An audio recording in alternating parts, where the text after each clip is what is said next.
Today I'm cooking Kaeng Som pla or Thai sour fish curry, a simple and very savory fish curry that is spicy, sour, salty and slightly sweet. This recipe is for 6 to 8 servings. Let's start off with soaking 3 pieces or 10 grams of guajillo dry chili and 8 pieces or 10 grams of dry chili with hot water. Ensure that they are fully submerged. Leave them to soak for 20 minutes. Put 85 grams of tamarind pulp in a heat-resistant bowl. Pour 300 ml of hot water and soak for 5 to 10 minutes. Set aside.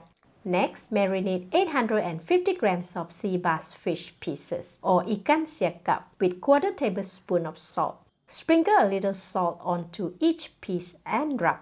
As I have small fishes of around 400 grams each, I am using 2 pieces. Turn and repeat until fish are all marinated with salt. If you have a larger fish of 850 grams, 1 piece is sufficient. Leave aside. After 10 minutes, the tamarind pulp is well soaked. Squeeze and mix until well combined. Pour it through a strainer to remove the seed and skin pieces. If it is too thick, more hot water can be added for easy straining. Alright, for now, I have about 200 ml of tamarind water. Put it aside. After 20 minutes, the chili are well soaked and quite soft. Pull out the dry stem from the guajillo chili. Take all 3 pieces and put them together. Cut them into small pieces with scissors for easy blending. Repeat with all dry chili.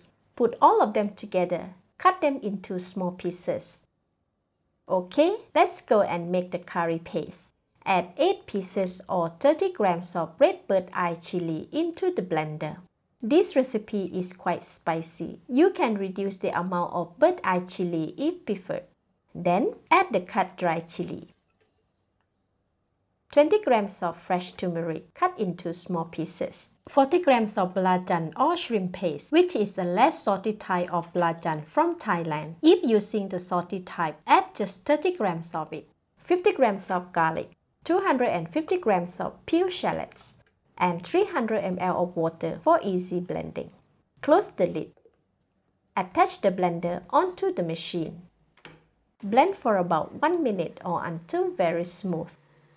Alright, the Kaeng Som curry paste is ready. Let's go and cook it. Put a stock pot or a wok on the stove. Switch on the heat to medium. Add 1.5 liters of water and all the blended curry paste. There is some curry paste stuck in the blender. Add 200 ml of tamarind water to the blender. Shake a little to wash the curry paste down. Pour all of them into the pot. Stir to mix until well combined. Cover the pot and allow them to come to a rolling boil for 20 minutes. After 20 minutes, the curry has started boiling. Stir and mix well. Taste and adjust to ensure that there is enough saltiness and sourness from shrimp paste and tamarind juice. It is quite mild in taste. I am adding 200 ml of tamarind water, 1/4 tablespoon of salt, and 1.5 tablespoon of sugar. Stir to mix and dissolve all the seasoning. Now the curry is quite thin and watery.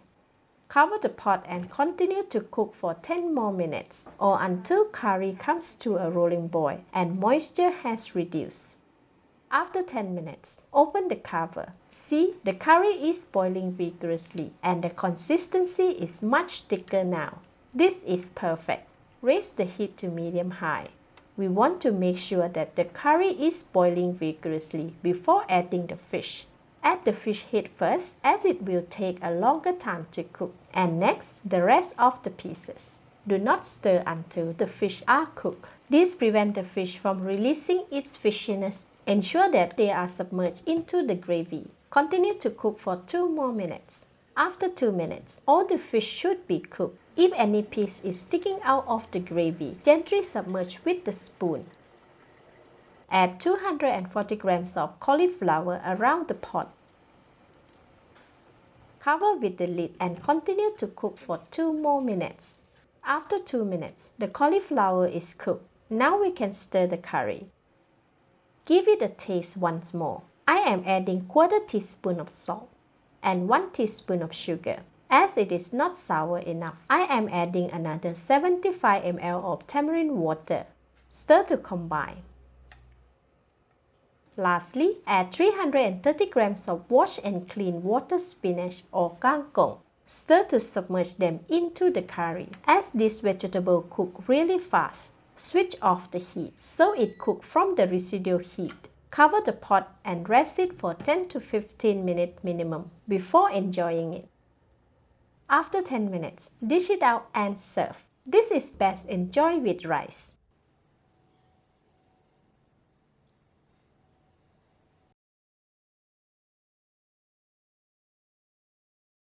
Let's eat! Wow, so delicious! The fish is so fresh and tender. The curry is sour and spicy with a little umaminess and saltiness. It goes well with the fish and the vegetable. Any leftover gravy can be reused with a new batch of fish and vegetable. Enjoy! This is Home Cooking with Somjit. Thank you and bye-bye!